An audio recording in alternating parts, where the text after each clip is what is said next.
అలాగే అధ్యక్షులైన దైవ సేవకులు పెద్దలు వారికి నా హృదయపూర్వక వందనాలు సార్. నన్ను ప్రేమతో ఆహ్వానిస్తున్న తమ్ముడు రవికుమార్ గారికి, మరి ఆ ప్రియ చెల్లికి, వారి కుటుంబానికి, సంఘానికి నా హృదయపూర్వక వందనాలు, శుభములు తెలియజేస్తూ ఉన్నాను. అలాగే మరి నాకు అత్యంత ప్రియులు ప్రసాద్ అన్నయ్య గారికి, అలాగే ఎస్తర్ అనే అక్క గారికి, వేదిక మీద ఉన్న దైవజనులకు నా హృదయపూర్వక వందనాలు తెలియజేస్తూ ఉన్నాను. అలాగే కూర్చున్న మీ అందరికీ నా వందనాలు తెలియజేస్తున్నాను. ప్రియులారా, మరి సమయం చాలా ఎక్కువ అవుతుంది కాబట్టి ఈ సంవత్సరం చాలా మరి తక్కువగా సమయం అయినట్టే లెక్క గత సంవత్సరాలతో పోలిస్తే. కాబట్టి చాలా సంతోషం. ప్రియులారా, తమ్ముడు రవికుమార్ గారి గురించి మరి ఒక మాట తప్పనిసరిగా మనం జ్ఞాపకం చేసుకోవాలి. నేడున్న దినాలలో మరి సేవా జీవితం అనేది సుఖభోగాలతో కూడుకున్నది అయిపోయింది. కష్టంతోనూ భారంతోనూ జరిగే పరిచర్యలు నేటి దినాలలో లేవు. మరి సేవా జీవితాన్ని బట్టి తమ్ముడు మరి నాలాంటి భావాలు, మేము కూడా సైకిళ్ళ మీద సువార్తను ప్రారంభించి అనేక సంవత్సరాల క్రితం నుంచి 1998 నుంచి దేవుని పరిచర్యలో మరి కష్టపడుతూ ప్రయాసపడుతూ దేవుని పరిచర్యలో ఎంతవరకు రావడం జరిగింది. మరి కష్టపడి ప్రయాసపడి సువార్త చేసేవారికి ఎవరు సహకారులుగా ఉండరు. తమ్ముడు మరి పత్రికల్లో కోటు వేసుకుని, అలాగే ఇప్పుడు కూడా మంచి చూస్తే ఒక హుందాతనంగానే కనపడతాడు ఇప్పుడు. కానీ పరిస్థితులు చాలా మరి దారుణమైన పరిస్థితులు తమ్ముడు వాళ్ళవే. కాబట్టి ప్రియులారా, అలాంటి భారభరితమైన పరిచర్యను మనుషులు పట్టించుకోకపోయినా ఖచ్చితంగా దేవుడు పట్టించుకుంటూనే ఉంటాడు. నేను చాలాసార్లు అంటాను, తమ్ముడు ప్రతి సంవత్సరం వస్తున్నాను కదా, ఇంకా ఎవరినైనా తీసుకురా. నేను ఎందుకులే అని కూడా అన్నాను తమ్ముడితో. మీరు తప్పనిసరిగా రావాలన్నయ్య అంటాడు. ప్రియులారా, కాబట్టి తమ్ముడు మీద ఒక ప్రత్యేకమైనటువంటి ప్రేమ, దేవుని పని కష్టపడుతూ ప్రయాసపడుతూ ఏమున్నా లేకపోయినా వాళ్ళ మనసు నిండా చాలా వేదన, బాధ ఎప్పుడు ఉంటుందండి. ప్రియులారా, నేను ఎప్పుడు కోరుకునేది ఒకటే, నేటి దినాలలో సేవ ఆత్మల రక్షణ, ఆత్మల సంపాదన, పరలోకపు ప్రయాణం, ఈ కాన్సెప్ట్లు లేవు. ఎందుకంటే సేవ ఈరోజు ఓ ఫ్యాషన్ అయిపోయింది ఈరోజు, ప్రియ దేవుని పిల్లలారా. కాబట్టి సేవ ఎంత కష్టంతో కూడుకున్నదంటేనండి, నాకు తెలుసు. ఆ అనుభవాలు, ఆ బాధలు, ఇబ్బందులు, కష్టాలు, కన్నీళ్ళు, వేదనలు అన్నీ తెలుసు. అలాంటి వారిని కూడా గుర్తించటం అనేది కూడా అర్థమవుతుంది. ఒక చెట్టున మామిడి పండు ఎలా ఉంటుందంటే, అది దానంతటా తానే ముగ్గితే అది చాలా ఆరోగ్యం మనుషులకి. కానీ రసాయనాలు వేసి దాన్ని మాగపెడుతుంటారు, దాన్ని కెమికల్స్ వేసి దాన్ని మొగ్గ పెడుతుంటారు. కానీ అది అనారోగ్యం, ప్రమాదం. అది తొందరగా పండిపోవాలని చేసే ప్రయత్నాలు చాలా ప్రమాదం. కెమికల్స్, రసాయనాల వల్ల అవి తిని హాస్పిటల్ పాలవ్వాలి. కానీ ఇది లేట్ అవుతున్నా కానీ సహజంగా పండిన దానికి ఎప్పుడూ కూడా విలువ ఉంటుంది ప్రియుల, ఆరోగ్యం అది. అలాగే ఇంకా మనం ఆలోచిస్తే ప్రియ దేవుని పిల్లలారా, long term coaching, short term కోచింగ్లు అనేవి ఉంటాయి. అంటే లాంగ్ టర్మ్ అనేది లేట్ ఎక్కువ అవుతున్నా కానీ అదే మంచిది, మనిషికి స్టాండర్డ్గా ఉంటుంది. షార్ట్ టర్మ్లో అన్ని ప్రమాదాలే. నేడు సేవకులు షార్ట్ టర్మ్ కోచింగ్స్ అన్నమాట. మామిడి పళ్ళు కెమికల్స్ వేసి మొగ్గేసేయాలన్న మనుషులు వీళ్ళు ఎక్కువసేపు నిలబడరండి. ఆ వేడి ఆవేశంతో ఉంటారు. కొంతకాలం వేడి తగ్గగానే భక్తి పోతూ ఉంటుంది. దేవుని పిల్లలరా, మరి తమ్ముడు రవి పరిచర్య దినదినాభివృద్ధి చెందాలని మనం కోరుకుందాం. అలాగే సహకరించే వారిగా నేను చాలా కాలం నుంచి ట్రై చేస్తున్నానండి. ఎన్నో ఒక ఆలోచనలు చేస్తున్నాను. ఒక నమ్మకమైన మంచి సేవకుల్ని, కష్టాల్లో, కన్నీళ్ళు, వేదనలో ఉంటున్న వారిని నిజంగా వాళ్ళను దేవుడు ఎలాగైనా కనీసం మా ద్వారానైనా ఎలాగైనా వాళ్ళని ఏదో ఒకటి చేయాలన్న ఆలోచనతో ముందుకెళ్తున్నాం. కానీ సరి అయినటువంటి విధానం అవ్వటం లేదు. ప్రియమైన దేవుని పిల్లలారా, సేవా జీవితం మారిపోయిందండి.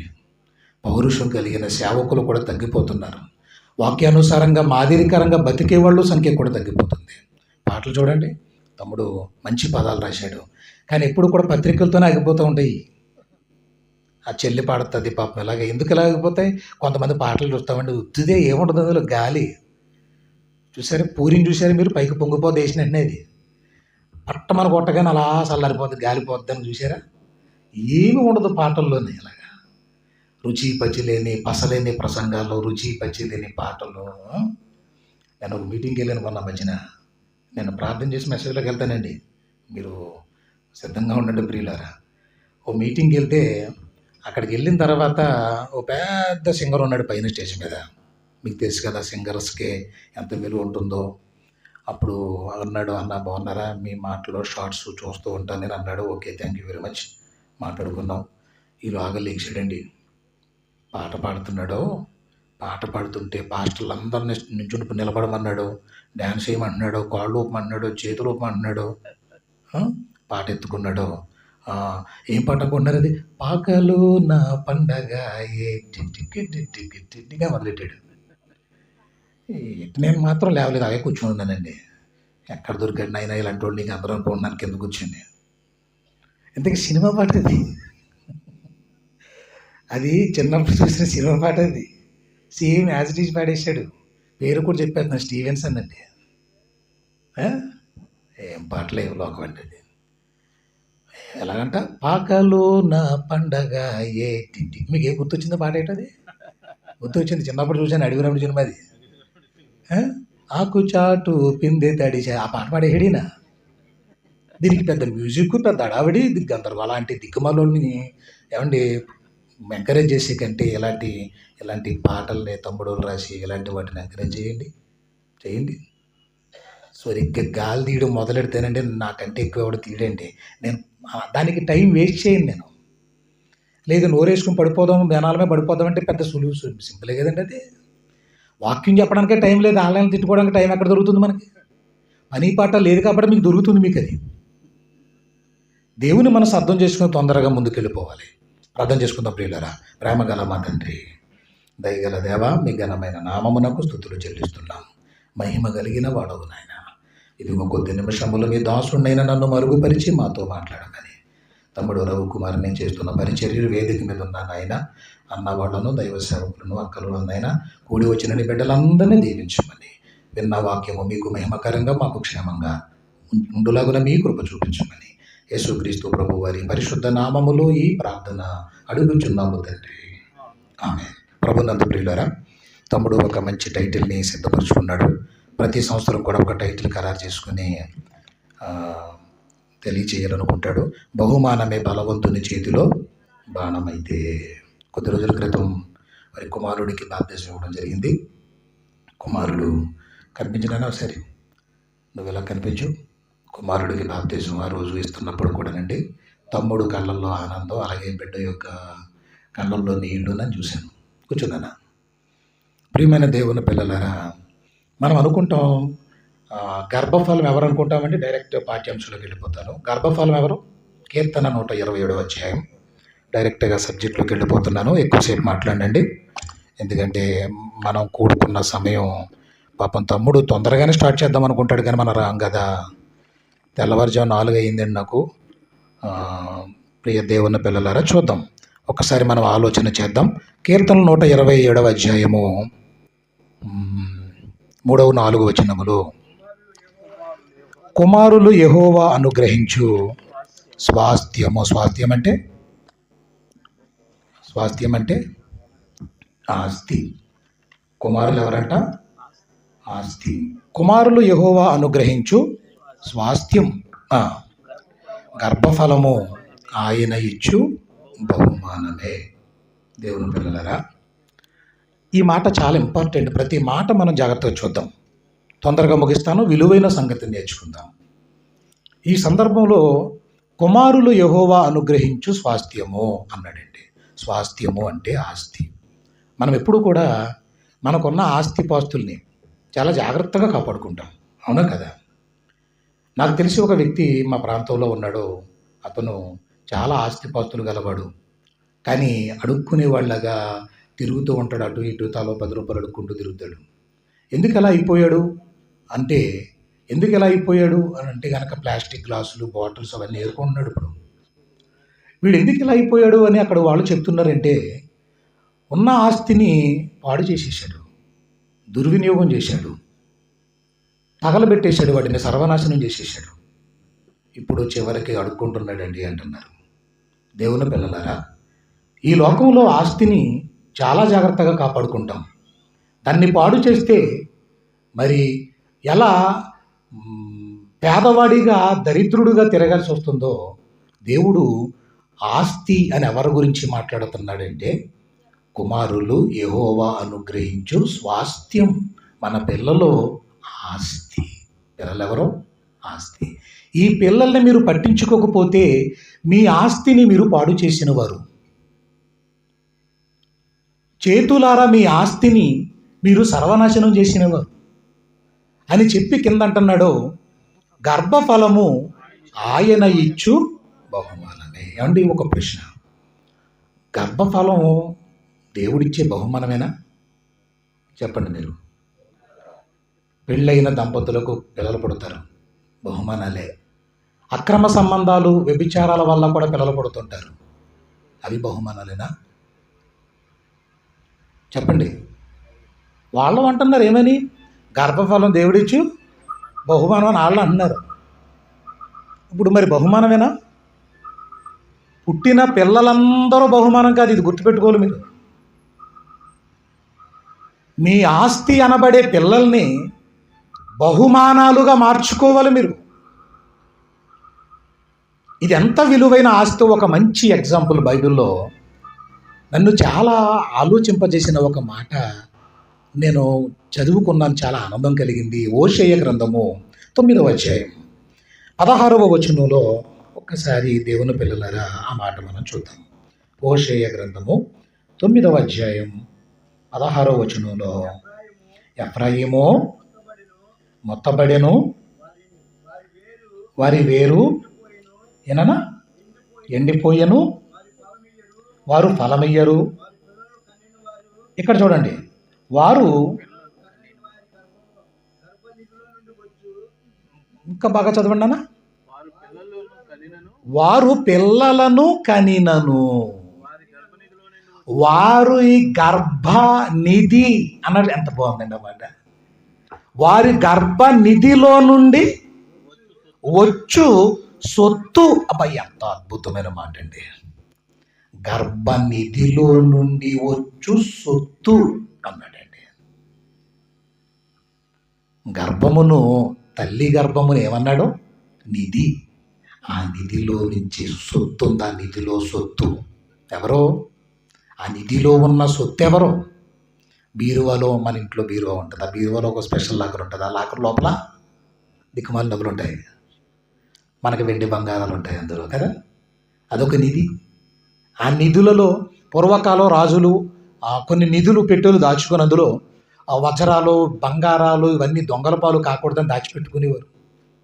వాటిని తెరిస్తేనే అవి ఆ నిధులు బయటకు వస్తాయి. గర్భఫలము అనేది చూడండి, గర్భ నిధి. ఈ గర్భం అనేది ఒక నిధి. ఆ నిధిలో నుంచి పుట్టబోయే పిల్లలే దేవుని సొత్తు, అందుకే స్వాస్థ్యం అన్నాడు. సరే, ఇప్పుడు ఈ గర్భనిధిలో నుంచి సొత్తును బయటికి ఎవరు తీసుకురావాలి? చెప్పాలి మీరు. ఎవరు తీసుకొస్తారు అమ్మా? మనమా దేవుడా? గర్భమును మూసేసినా తెరిచేసినా ఎవరు చేశారట బైబిల్లో? దేవుడే. ఆయనే మోస్తాడు, ఆయనే తీయగలడు. మనం ప్లాన్ చేసుకుంటే అవ్వదండి అది. చాలామంది అమ్మ పిల్లలను కనలేదా అంటే ఇంకా ప్లాన్ చేసుకోలేదు. నువ్వు ప్లాన్ చేసుకుంటే అయిపోతుంది. చాలామంది సినిమా యాక్టర్లకు పిల్లలు లేదు తెలుసు మీకు. ఎందుకంటే వాళ్ళు ప్లాన్ చేసుకోరాళ్ళు, దేవుడు ఇచ్చేటప్పుడు తీసుకోరాళ్ళు. విజయశాంతి కానీ కొంతమంది చాలామందికి పిల్లలు లేరు. దేవుని పిల్లలారా, మనం ప్లాన్ చేసుకున్నా, డాక్టర్లు ప్లాన్ చేసుకున్నా, ఎవ్వరు ప్లాన్ చేసినా పిల్లలు పుట్టరు. నాకు తెలిసి ఒక తమ్ముడు చెల్లి ఉన్నారండి. వాళ్ళు 8 లక్షల పైగా ఖర్చు పెట్టారు, లోన్ పెట్టి ఆపరేషన్ చేయించుకుని పిల్లల కోసం పెడితే అది ఇంకా సక్సెస్ అవ్వలేదండి పాపం. చివరికి వాళ్ళు ఏం చేశారు తెలుసా? చాలా ప్రేమగా దేవునిలో ఉండేవాళ్ళు కనబడడం లేదు ఇప్పుడు. దేవుడు ఇస్తాడు, మనం ఎదురు చూడాలి. కాబట్టి మనం ఏం చేయాలంటేనండి, దేవుడు ఇచ్చే రూట్ కాకుండా వేరే రూట్లో మనం వెళ్ళిన డబ్బులైపోయి దేవుడు ఏదో అన్యాయం చేశాడన్నట్టుగా మనం బాధపడకూడదు. ఒకానొక సందర్భంలో గర్భఫలాన్ని ఇమ్ము అని అడుగుతుంది ఎవరో, రాహేలు అడుగుతుంది. ఎవరినే? యాకోబుని అడుగుతుంది. అప్పుడు ఆయన ఏమన్నాడు? కోప్పడిపోయాడట. ఏదో చీరమ్మంటే ఇస్తాడు కానీ, ఏమంటే వెండి బంగారాలు ఏమన్నా అడిగితే తెస్తాడు, పువ్వులు ఏమన్నా తెమ్మంటే తెస్తాడు కానీ పిల్లల్ని ఇవ్వడానికి నేనేమన్నా దేవుళ్ళ కనపడుతున్నాను నీకు అన్నాడు. భలే అన్నాడండి. టైం లేదు కాబట్టి రెఫరెన్సెస్ ఏమి ఇవ్వట్లేదు నేను. ఏమా తెలుసు కదా మీకు, ఆదికాండం 30 అధ్యాయం ఉంటుంది. ప్రియ దేవుని పిల్లలారా, కాబట్టి గర్భనిధి అనే ఆ నిధిలో నుంచి దేవుడు ఏం చేస్తున్నాడంటే సొత్తును బయటకు తీసుకొచ్చి మీ చేతుల్లో పెడుతున్నాడు. కాబట్టి పవిత్రమైన బంధము ద్వారా మీకు దేవుడిస్తున్న ఫలాలు పొందుకొని ఆ బహుమానాలను మీరు ఏం చేయాలి? బలవంతుడైన దేవుని చేతుల్లో మనం అందించాలి. ఆయనకి బలవంతుడు ఎవరు చెప్పండి? బలవంతుడు ఎవరు? దేవుడి కంటే బలవంతుడు ఎవరన్నా ఉన్నారా ప్రపంచంలో? ఎంత బండ ఆయన బలవంతులను సహితము ఏ విచారణ చెయ్యకుండా నిర్మూలము చెయ్యుచున్నాడు అని యోబు గ్రంథంలో ఉంది. ప్రియులారా, ఒక శూన్యములో భూమిని వేలాడదీశాడు అంటే ఆయన బలాన్ని ఒక్కసారి అంచనా వేయండి. ఆయన బలవంతుడు.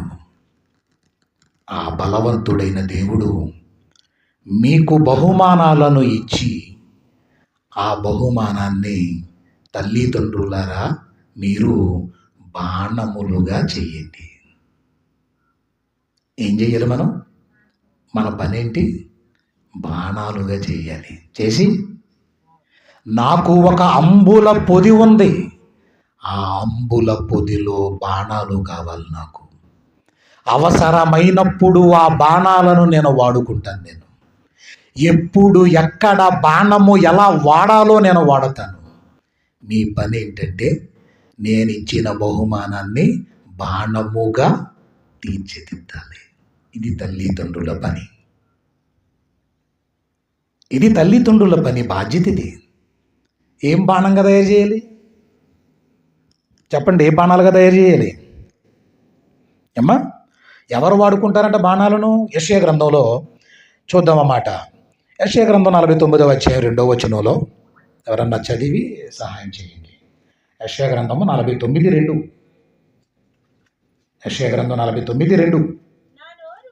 నా నోరు వాడిగల ఖడ్గము, తన చేతి నీడలో నన్ను దాచి ఉన్నాడు. చూడండి, నన్ను మెరుగుపెట్టి అంబుగా చేసి తన అంబుల పొదిలో ఏం చేశాడట? మూసిపెట్టి ఉన్నాడు. అంటే ఇప్పుడు ఎవరా బలవంతుడు అని అర్థమైంది మనకి. అంబుల పొదిలో చూడండి, ఒక వేటగాడు ఏం చేస్తాడంటే వెనకాల అంబుల పొది పెట్టుకుని అందులో కొన్ని బాణాలు చేసుకుని, బాణాలు దేంతో చేసుకుంటారు ఎక్కువగా? ఆ విల్లు దేంతో చేస్తారు? ఆ విల్లు ఏ కర్ర పడితే కర్ర తెచ్చి చేయరుదాన్ని, ఎదురు కర్ర. ఎందుకు దాన్ని ఉపయోగిస్తారు? దానికి ఒక గుణం ఉంటుంది. ఏంటది? అది వంగుతుంది. అది ఎలా కావాలంటే అలా వంగే గుణం ఉంటుంది దానికి. ఆ కర్రతో చక్కగా ఒక తాడు, బలమైన తాడు కట్టి ఏం చేస్తారంటే ఈ మంచి బాణాలు తయారు చేస్తూ ఉంటారు. చివర సూదిగా ఆ జంతువునైనా మృగాన్నైనా వేటాడినప్పుడు వెళ్ళి గుచ్చుకుని వెంటనే అది ప్రాణాలను విడిచిపెట్టాలి. అనుకున్న పని జరిగించాలి. అది ఒక వేటగాడి యొక్క వెనుక భుజాన్న ఎలాగైతే అంబుల పొది ఒక బుట్ట లాంటిది ఉంటుందో, అందులో బాణాలు ఎలాగైతే ఉంటాయో, అలాగే బలవంతుడైన దేవుని చేతుల్లో వెనక అంబుల పొది ఉంది. ఆ అంబుల పొదిలో ఉండటానికి, గురి చూసి కొట్టడానికి బాణాలు కావాలి. బాణాలు కావాలి. దేవుని పిల్లలరా, ఆ బాణాలను ఎవరు తయారు చేయాలి? ఎవరు తయారు చేయాలి? ఆ బాణాలు ఎవరు తయారు చేయాలి? అమ్మా, బాణాలను తయారు చేసేది ఎవరు? ఇప్పుడు బహుమానాలను బాణంగా చేసి ఇవ్వాలి ఎవరికి? దేవునికి. కానీ దయ్యానికి బాణంగా చేసేస్తాం మనం. పిల్లల్ని దేవునికి బాణాలుగా ఇవ్వమంటే మనం ఎవరికి ఇద్దాం బాణాలుగా? దయ్యానికి. దయ్యానికి బాణాలుగా ఈరోజు పిల్లల పరిస్థితి ఏమైనా బాగుందండి? పిల్లలు ఎవరైనా బాగుంటున్నారా? ఎప్పుడు కూడా మీరు ఆలోచించండి. నాకు అనిపిస్తుందండి, ఈ ప్రజలకి వాక్యాలు చెప్పడం కన్నా చిన్న పిల్లలకి చెప్పుకుంటే మంచిది. ఎందుకంటే చిన్నప్పుడే వాళ్ళకు చెబితే వంగేటట్టుగా, వాళ్ళను తీర్చిదిద్దే, ఎదురు బద్దలాగా వంగేటట్టుగా తీర్చిదిద్దే సమయం ఎప్పుడు? చిన్నప్పుడే. చిన్నప్పుడే వింటాడు వాడు. మొక్కై వంగనిదేం రానై వంగునా సామెత చెప్పారు. నిజమే. మొక్కగా ఉన్నప్పుడే మన మాట వింటది, మానైపోతే మన మాట వినదు. దేవుని పిల్లలారా, పిల్లలకి ఎలా ఎలా తీర్చిదిద్దాలి, ఎలా ఎలా మార్చుకోవాలని. అందుకే కుమారులు యెహోవా అనుగ్రహించు స్వాస్థ్యము, గర్భఫలము ఆయన ఇచ్చు బహుమానము. ఇంకా యవ్వన కాలమందు పుట్టిన కుమారులు బలవంతుని చేతిలో బాణముల వంటి వారు. అంటే అర్థం ఏంటి? యవ్వన కాలమందు పుట్టిన కుమారులు అంటే ఏంటమ్మా అర్థం? ఒక పాస్టర్ గారు చెప్తే విన్నాను నేను. యవ్వన కాలమందు పుట్టిన కుమారులు బలవంతుని చేతిలో బాణాలు అనగానే యవ్వన కాలంలో పెళ్లి చేసుకోవాలి, వయసు ఎంత అయిపోయిన తర్వాత కాదు. యవ్వన కాలంలో పిల్లలు పుడితే వాళ్ళు చాలా ఆరోగ్యంగా, బలంగా, దృఢంగా ఉంటారంటున్నాడు. ఓహో, ఒక్కొక్కరిది ఒక్కొక్క బాధ. ఆయనకు అలా అర్థమైంది, ఎవరి కోల అలదే. ప్రియమైన దేవుని పిల్లలారా, యవ్వన కాలంలో పెళ్లి చేస్తే పిల్లలు ఇది కాదు, మంచిదేది. యవ్వన కాలంలో నువ్వు దేవునిలో పుట్టాలి, క్రొత్తగా జన్మించాలి, బాప్తిస్మము ద్వారా జన్మించాలి. అలా యవ్వన కాలంలో బాప్తిస్మము ద్వారా దేవునిలో జన్మించాలంటే మీరేం చెయ్యాలి? బాల్యంలోనే వారికి దేవుని భక్తిలో నడిపించాలి. యవ్వన కాలంలో భక్తిగా బతకాలంటే వాడిని ఎప్పుడు తయారు చేయాలి?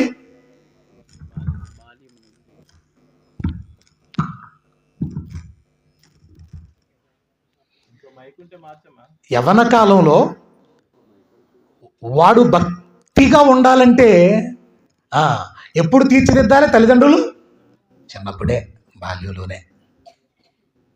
బాల్యంలోనే. అందుకే పిల్లలు పుట్టిన తల్లిదండ్రులు మీరైనా, పెళ్లి చేసుకుని పిల్లల్ని పుట్టబోతున్న వారు మీరైనా ఆలోచించండి ఒక్కసారి.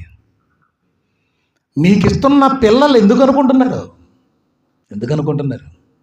బాగా ఈ కాలానికి మంచి బాణాలు కావాలి దేవుడికి. ఇందుకే దేవుడు ఉపయోగించే బాణాలు ఎందుకు అనుకుంటున్నారు? నిజంగా చాలా బాగుంటుందండి. బాణాలు ఎందుకు ఉపయోగిస్తారు అసలు సర్వసాధారణంగా? ఎందుకు?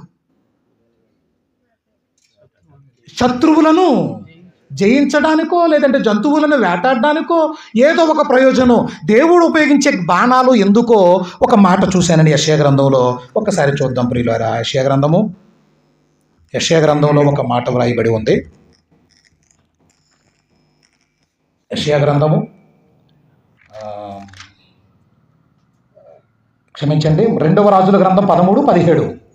2వ రాజుల గ్రంథము 13:17.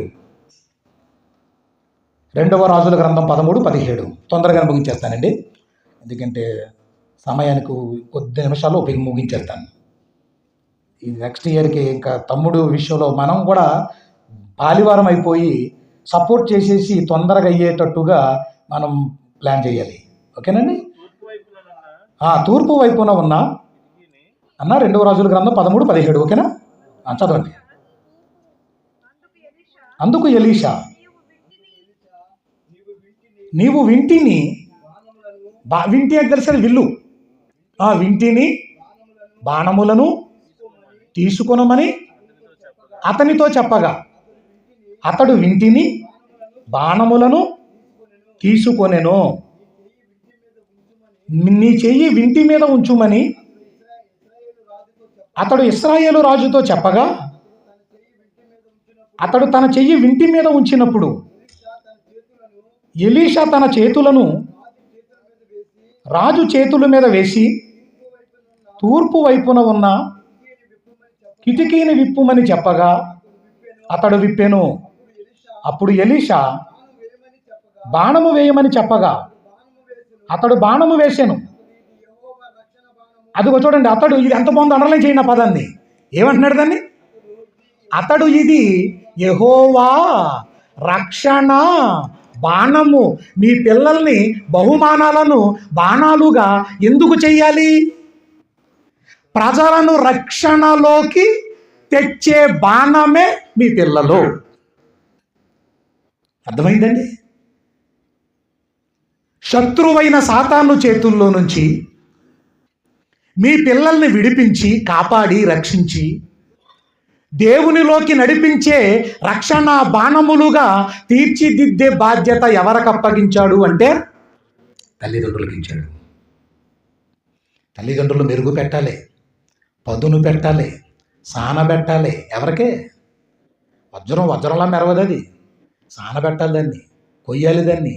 అప్పుడే వజ్రంగా తలమని అది మెరిసిపోతూ ఉంటుంది. అది లేదంటే అది కూడా ఒక బొగ్గులాగే పడుంటుందో నేలలో.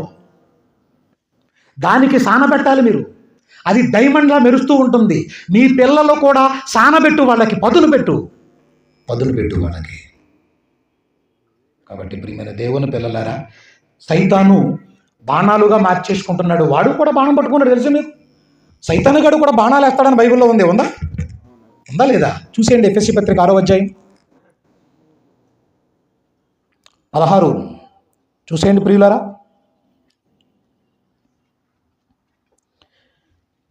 ఎఫెసీ పత్రిక 6:16. ఇవన్నీయుగాక విశ్వాసమును డాలు పట్టుకొనుడి, దానితో మీరు దుష్టుని అగ్ని బాణములన్నిటినీ, దుష్టుని అగ్ని బాణములు, వాడి దగ్గర ఏ బాణాలు ఉన్నాయి? దుష్టుడి దగ్గర ఏ బాణాలు ఉన్నాయి? అగ్ని బాణాలు. మరి మా దేవుడి దగ్గర ఏ బాణాలు ఉన్నాయి? రక్షణ బాణములు. ఇప్పుడు రక్షణ బాణాలను తయారు చేసేది ఎవరు? ఉన్నాయా బాణాలు దేవుడికి? సరైన బాణాలు ఉన్నాయండి? ఈరోజు నేటి దినాల్లో సరైన బాణాలు ఉన్నాయా? వాక్యం చెప్పడం సులువా కష్టమా చెప్పండి? వాక్యం చెప్పడం సులువా కష్టమా? చాలా కష్టం. నోటుకు వచ్చినట్టు చెప్పడం చాలా సులువు. అవునా కదా చెప్పండి? దేవుడు అనుకున్నట్టుగా చెప్పడం చాలా కష్టం. ఒక డాక్టర్ అయిపోవాలంటే ఎలా అయిపోతారండి? MBBS చదువుకోవాలి, ఆ డిగ్రీ పట్టా తీసుకోవాలి, ఆ తర్వాత ప్రాక్టీస్ చేయాలి, ఎన్నో ఉంటాయి. అవన్నీ జరిగిన తర్వాత అప్పుడు అతను డాక్టర్గా వైద్యం చేయడానికి అర్హుడు. ఒక అడ్వకేట్ ఎలా అయిపోతాడండి? డాక్టర్ కోర్స్ చదువుకోవాలి, డిగ్రీ తీసుకోవాలి, ఆ తర్వాత మళ్ళీ అన్నీ పాస్ అయిపోయిన తర్వాత మళ్ళీ ఒక టెస్ట్ ఉంటుంది, ఐబ్ టెస్ట్ అని ఇంకో టెస్ట్ ఉంటుంది, అది పాస్ అవ్వాలి, మళ్ళీ ప్రాక్టీస్కి వెళ్ళాలి, ఒక సీనియర్ అడ్వకేట్ దగ్గర జూనియర్గా చేయాలి. నువ్వు ఎలా చేస్తున్నావో అన్నీ చూసిన తర్వాత అప్పుడు కదా నువ్వు వాదించడానికి అవకాశం. లేదంటే కొంపలు ముంచేవి నువ్వు. ఎన్నున్నాయి చూశారు ప్రియమైన దేవుని పిల్లలారా? మరి ఇప్పుడు దేవుని సేవ చేయాలంటే ఎలా చేయాలి సేవ? నీ ట్రైనింగ్ ఏంటి అసలు? నువ్వు చదివింది ఏముంది అసలు? నీకేమొచ్చు? మిలిటరీ ట్రైనింగ్ కంటే ఎక్కువ ట్రైనింగ్ ఉండాలండి సేవ చేసేవాడి. దేశాన్ని రక్షించేవాడికి అంత ట్రైనింగ్ అవసరం అవుతున్నప్పుడు ఏమండి, దేవుని పక్షాన ప్రజల ఆత్మలను రక్షించేవాడికి ఎలాంటి శిక్షణ అవసరం లేదా? భయము భక్తి ఉన్నవాడే వాక్యం చెప్పాలి, మాదిరికరంగా జీవించేవాడే చెప్పాలి. చెయ్యనోడు చెప్పడానికి వీల్లేదు. ఈ రూల్స్ పెడితే చాలా బాగుంటుంది ప్రియమైన దేవుని పిల్లలారా. కానీ మనం ఏం చూసుకుంటాం? చెప్పేవాడు అంత దూరం మార్గుడని మనకు తెలిసినా ఏం చేస్తాం? మనం మంచోళ్ళు. మనం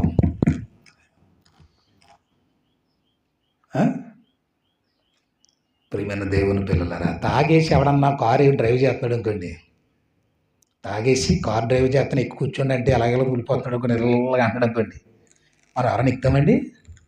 ఎక్కుతామా? నువ్వు నడిచి వెనకాల వస్తూ ఉంటాం మనం. చూసారు, ఒక తాగి నడుపుతున్నవాడు కారు ఎందుకు ఎక్కట్లేదు? మొన్న మా ఊరిలో బ్రిడ్జి మీద, గామన్ బ్రిడ్జి మీద బస్సు తిరగేసేసాడు ఒకడు. మొత్తం 3 పిల్టీలు వేసేసింది బస్సు. అది తీరా చూస్తే ఆగేసాడండి. స్పాట్లో ఒక ఇంజనీరింగ్ అమ్మాయి చనిపోయింది పాపం. 3 పిల్లలు ఎమర్జెన్సీ సీరియస్ కండిషను, 20 మంది క్షతగాత్రులు. ఎంత దారుణం అండి. లైఫ్ని సీరియస్గా తీసుకుందాం, క్యాజువల్గా తీసుకోకండి. క్యాజువల్గా తీసుకుంటే క్యాజువాలిటీలోకి వెళ్ళిపోతాం మనం అందరం. అని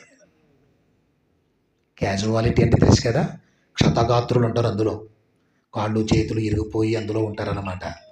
క్యాజువల్గా వద్దు. క్యాజువల్గా తీసుకుంటే క్యాజువాలిటీ. దేవుల్లో సీరియస్గా ఉండాలి, సిన్సియర్గా ఉండాలి. పరలోకం కన్ను మూసామంటే వెళ్ళిపోయేలా మనం బతకాలి. దేవుని పిల్లలరా, ఈ మధ్యకాలంలో కొన్ని సర్వేల గురించి నేను ఆ ఇన్ఫర్మేషన్ తీసుకున్నాను. ఆ సర్వేలో ఏం చెప్తున్నాయంటేనండి, ఒక సంస్థ వారు అచ్చువేయిందం పుస్తకాలని ఇంచుమించుగా కొన్ని దేశాల వారిని, ప్రముఖ దేవుని సేవకులందరి దగ్గర ఈ ప్రసంగాల వీడియోలు అన్నీ యూట్యూబుల్లో గట్టా అన్నీ సేకరించి ముద్రణ వేయాలని వాళ్ళ పర్మిషన్తో తీసుకుని ఒక బృందం అంతా కూడా స్టడీ చేశారంటండి. పుస్తకాలు ప్రింట్ వేసి పంచి పెడదాం అందరికని వేస్తే 85% సంఘానికి ఉపయోగం లేని ప్రసంగాలు, పసలేని ప్రసంగాలు చెప్తున్నారు అందరూ అని డిక్లేర్ చేశారండి. ఏం చేద్దాం మరి? మీరు ఏం వింటున్నారో చూసుకోండి అంటే మనం వింటామేంటి? మీరు ఏం వింటున్నారో చూసుకోండి అంటుంటే మనం చూసుకుంటామా? మనం ఏం తింటున్నామో చూసుకుంటాం, కానీ మనం ఏం వింటున్నామో చూసుకోము. అందుకే మన ఆత్మ గ్యారెంటీ లేదు పరలోకానికి వెళ్తుందా లేదా అని. కాబట్టి దేవుని పిల్లలారా, ఉన్న సమయం చాలా చిన్నది. బాణాలు ఎలా అయిపోయినాయి. దేవుని దగ్గరేమో రక్షణ బాణాలు ఉన్నాయి, ఆ బాణాలనేమో నువ్వు పదునెడతలేదు. దాన్ని పదునెడతలేదు. చిన్న పిల్లలు ఎలా ఉన్నారండి నేటి దినాల్లో? ఎలా ఉన్నారు? చిన్న పిల్లలు ఎలా ఉన్నారండి? వాళ్ళు మాట వింటున్నారా? వాడు ఏం మాట్లాడుతున్నాడు నాకు తెలియదు. పెద్దలన్నా చిన్నలన్నా గౌరవ మర్యాదలు లేవు. వాళ్ళు ఈరోజు చిన్న పిల్లలు గంజాయికి, మందుకి, సినిమాలకు, సీరియళ్లకు, టీవీలకు బానిసలు అయిపోతున్నారంటే ఎవరమ్మా? నువ్వు దేనికి మెరుగెట్టావమ్మా? అమ్మా నాన్నగా మీరు ఏం చేశారమ్మా? రక్షణ బాణముగా వాడిని తీర్చిదిద్ది నాకు ఇవ్వండి దేవుడు మీకు ఇస్తే మీరు ఏం చేశారమ్మా? దయ్యం చేతిలో అగ్ని బాణాలుగా తయారు చేశావా వాడిని? జకర్యా గ్రంథం 9వ అధ్యాయం 13వ వచనం చూసేయండి ప్రియులారా. జకర్యా గ్రంథము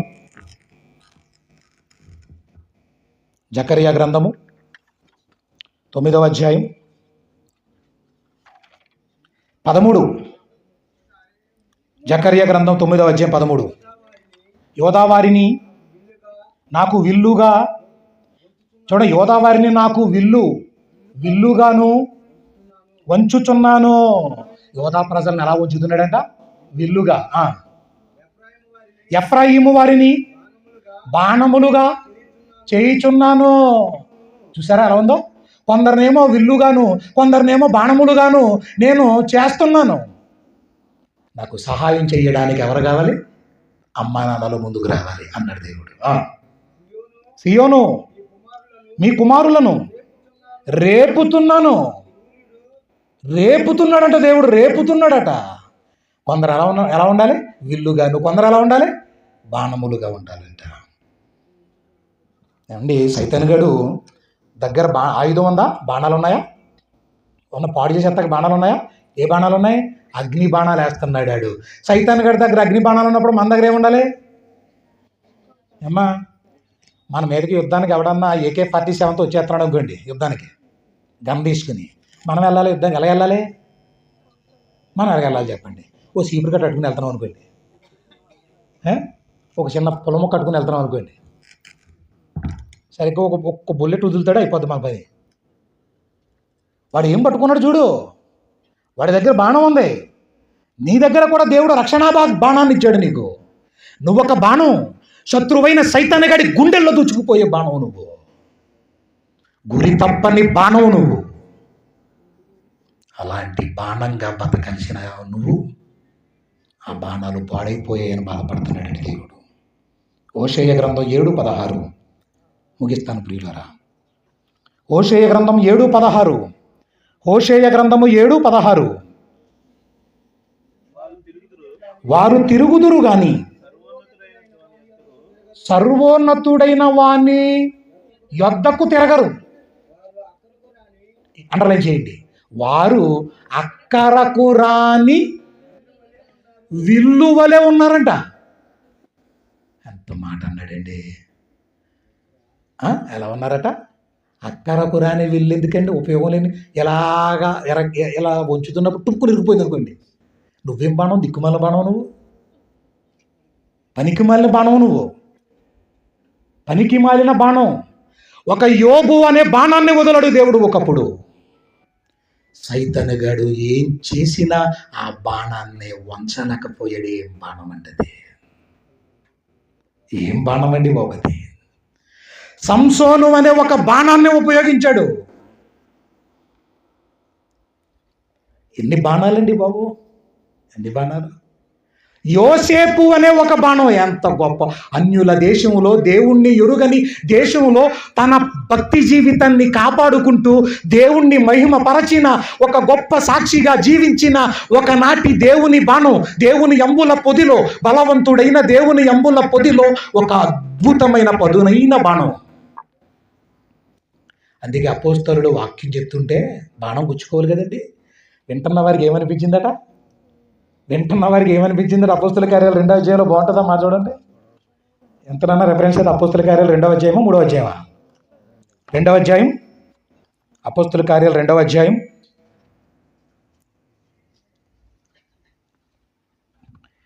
17 37 32 33 వచనాలు ఉంటుంది. 37 అపోస్తల కార్యములు 2వ అధ్యాయం 37 వచనం. వారు ఈ మాట విని హృదయములో నొచ్చుకుని అని పైన 1 అని అంకె ఉందా? పుట్టినోట్లో చిన్న చిన్న అక్షరాలు ఉంది చూడండి. అవి పొడవబడి అని ఉంది చూడండి. పొడవబడి ఏం చేశారు? సహోదరులారా మేమేమి చేతుమని పేతురును కడమ అపోస్తలులను అడగగా. నిజంగా చాలా ఆశ్చర్యం అనిపిస్తుంటుంది ప్రియమైన దేవుని పిల్లలారా.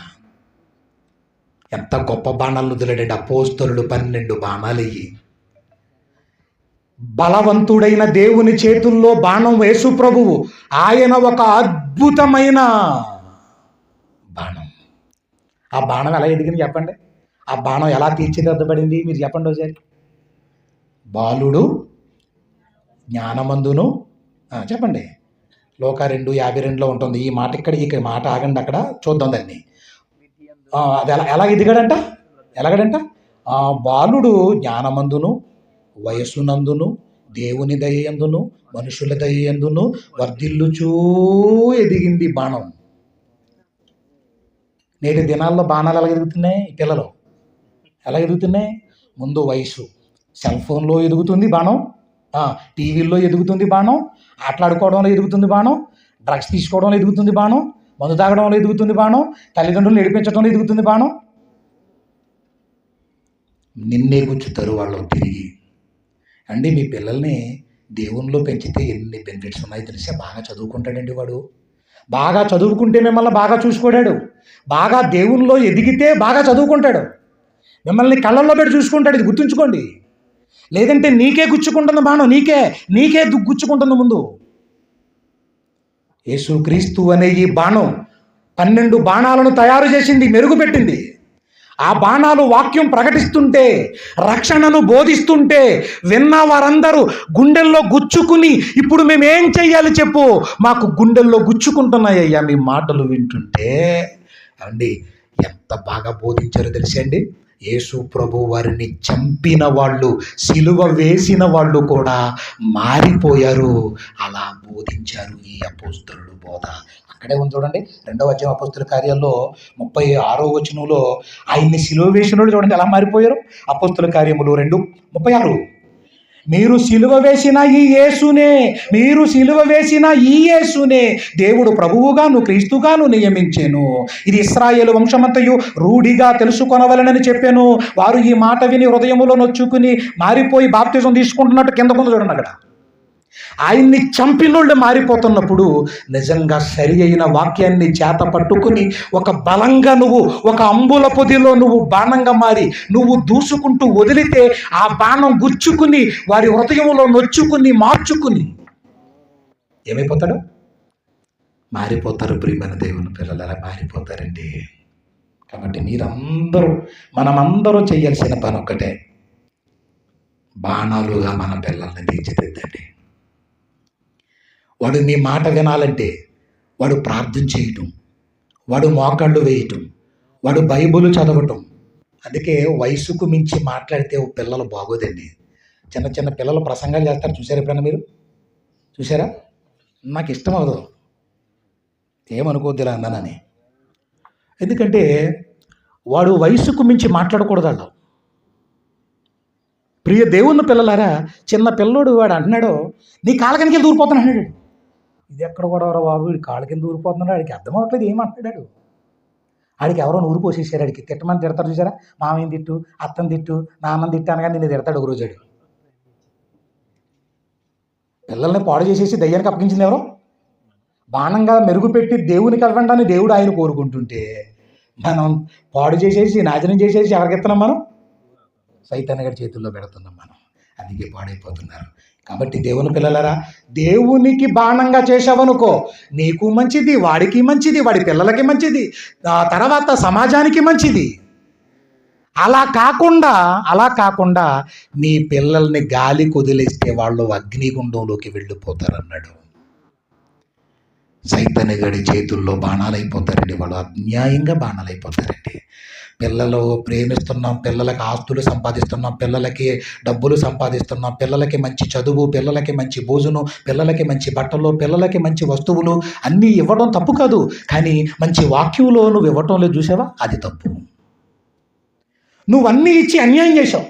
నువ్వన్నీ ఇచ్చి అన్యాయం చేసిన తల్లిదండ్రులు నువ్వు. పరలోకాన్ని ఇవ్వలేకపోయావు, దేవుని విద్యను ఇవ్వలేకపోతున్నా నువ్వు అన్యాయం చేసిన వాడవుగా దేవుని ముందు ఒకరోజు నిలబడిపోతావు తెలుసా. ఇంత దారుణం. అమెరికా గురించి నోటుకు వచ్చినట్టల్లా మాట్లాడుతున్నారు. మొన్న దేవుడే చంపేశారట అమెరికాలో అందరని. ఎందుకంటే పాపం చేశారట. అసలు నువ్వు చేసిన పాపాలతో పోతే వాళ్ళు చేయిందో పాపాలనేటి. నేను చెప్పాను చూడండి. ప్రభువా, ఈ యెరూషలేములో కొండ చర్యలు విరిగి పడిపోయి చచ్చిపోయారు 18 మంది. ఈ చచ్చిపోయిన 18 మంది అపరాధులా? బతికున్న వారందరూ పుణ్యాత్ములా? చచ్చిపోయిన వాళ్ళు అపరాధులా అని అడుగుతుంటే ప్రభువు కొండ బద్దలు కొట్టేసి కాదు అనంటే, నువ్వేంటి ఫైనల్ చేస్తున్నావు? రా, నేర్చుకో, వాక్యం నేర్చుకోవాలి, మార్చుకోవాలి, తగ్గించుకోవాలి. అందుకే ఈ సంవత్సరం అండి ఒక గొప్ప నిర్ణయం నేను తీసేసుకున్నానండి. నేను ఎప్పుడు కూడా నా పాంప్లెట్స్ కానీ పబ్లిసిటీ నేను చాలా ప్రతిరోజు ఉదయం సాయంత్రం ఏదో ఒక చోట వాక్యం సువార్తలో ఉంటుందండి. నేను మన పని ఎక్కువ, పబ్లిసిటీ తక్కువ. ఈరోజు ప్రజలది పని తక్కువ, పబ్లిసిటీ ఎక్కువ. ఎందుకంటే దేవుడు చూడకపోయినా మనుషులు చూడాలి. ఇప్పుడు మనుషులు చూస్తేనే అన్నీ వస్తాయి. ఇప్పుడు మనకి కష్టపడి పని చేసి ఇంటింటికి తిరుగుతున్నాడు అంటే లోకువ. పత్రికలు చూస్తుంటే ఇప్పుడు పత్రికలు అంటాం మనం. తమ్ముడు చేస్తున్న పరిచయం ఎప్పటికీ వృధా కాదు. నేను ఒకటే అన్నా, ఎప్పటికీ వృధా కాదు. నువ్వు క్రీస్తు పత్రిక, నువ్వు పట్టుకెళ్ళే పత్రిక. ఈ మాటలు వినే సువార్తలో ఒక శ్రమ ఉండాలి, కష్టం ఉండాలి, సంతోషం ఉండాలి, ఆనందం ఉండాలి, ఇవన్నీ ఉండాలి దేవుని పిల్లలరా. ఏమోనండి, నాకైతే ఇంకా పౌలు గారు అన్నట్టుగా నాకైతే ఉండాలని లేదు. కానీ ఈ దేహములో నేను ఉన్నది మిమ్మును బట్టి నాకు అవసరమై ఉన్నది, నాకైతే అవసరం లేదంటున్నాడు. మిమ్మును బట్టి పౌలు ఒక అద్భుతమైన బాణం. దేవుని అంబుల పొదిలో క్రీస్తు మెరుగు పెట్టి విడిచిపెట్టిన ఒక అద్భుతమైన పదునైన బాణం అది. బహుమానాలను బాణములుగా చేసి దేవునికి ఇస్తారా? మీరు దీవెనలు పొందుతారా? దయ్యానికి ఇచ్చి అగ్నిగుండంలోకి మీరు జారిపోతారో మీరే నిర్ణయించుకోండి. కాబట్టి దేవుని పిల్లలారా, ఈ మాటలను వింటున్న మనం కూడా ఎలా మారాలో తెలిసే బలవంతులం అయిపోవాలి. యవ్వనస్తులారా, మీరు బలవంతులు. మనం ఎవరు అండి? బలవంతులు అంటే ఎవరో చెప్తారా? మీరు ముగించేసాను, ప్రసంగం ఆపేశానండి. ఇంకా దేవుని చిత్తం అయితే ఎప్పుడన్నా మాట్లాడుకుందాం. ఎప్పుడన్నా ఏమండి బలవంతులు అంటే ఎవరో చెప్పండి. చివరిగా దేవుడు బలవంతుడు, ఓకే. ఇంకా ఎవరు చెప్పండి? దేవుని ప్రజలు. ఇంకా బాగా చెప్పండి అంటే మీరు చెప్పింది కరెక్ట్ కదండి. ఒక్కొక్కటి కరెక్టే కానీ అసలేం చెప్పండి. ఇప్పుడు బలవంతుడు ఎవరు? అతి ఈ ఈ ఈ ఈ చాలామంది అనుకుంటున్నారు ఆ, అంగబలం. అంగబలం అంటే అంగబలం అంటే బాడీ కండలు చూసి నాకున్న బలం ఇదని ఎలా చూపిస్తుంటాడు. చేమసంతకాలం ఉంటాయి. ఏంటో మరి వాళ్ళు పోతారో ఏమి చేయని మనం పోతాం కదండి. అంత పొద్దునెడుతున్నావు దేవుడి పనిలో వాడతావా? ఆ? చింతకాయలా తయారు చేస్తున్నావు దాన్ని, చింతకాయలా తయారు చేసుకుంటున్నావు. ఎందుకు చచ్చిపోతాగా? సైతాన్ చేతిలో బాణం అయిపోతాగా. అంగబలం, అండబలం, అర్ధబలం అంటే ఏంటి?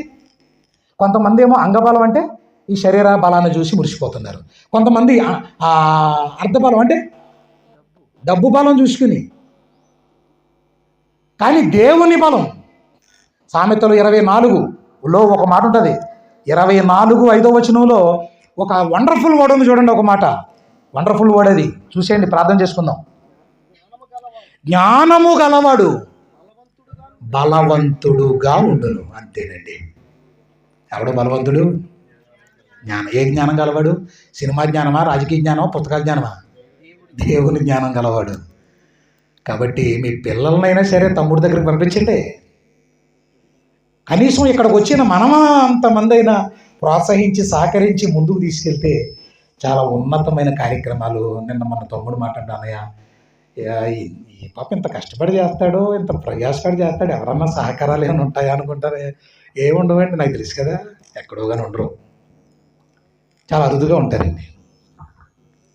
ప్రతి సంవత్సరం చాలా అద్భుతంగా చేస్తానని అన్నాడు. నాకు చాలా ఒక పక్కన ఆనందం, ఒక పక్కన బాధ. ఎలాంటి వాళ్ళు దేవుడికి కావాలన్న ఆనందం, పాపం వీళ్ళు ఏమైపోతారో అన్న బాధ. పనికి మాలినోళ్ళకి తారబోయకండి ప్రియమైన దేవుని పిల్లలారా. పనికొచ్చే బాణాలు తమ్ముడు రవికుమార్, అలాగే పనికొచ్చే బాణాలు ఇదిగో వేదిక మీద ఉన్న అన్నయ్య ప్రసాద్ అన్నయ్య. నేను చాలా ఎక్కువగా ప్రేమిస్తాను అన్నయ్యని. ఒక గొప్ప ఆఫీసర్ అండి ఆయన. ఎప్పుడూ కూడా ఆఫీసర్ అనే ఫీలింగ్ నా దగ్గర ఎవరి దగ్గర చూపించడం నేను చూడలేదండి ఆయన్ని. వాళ్ళందరినీ చూస్తున్నప్పుడు ఎంతో ఆనందం. అక్కడి నుంచి చూసాను ఆనందం వస్తుంది అని చూస్తుంటే నాకు.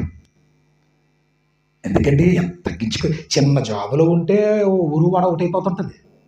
ఆ రోడ్డు మీద 10 లక్షలు చేసుకుంటాం ఫోటోలతోని. ఏం బతుకు ఏంటో నాకు అర్థం కాదు.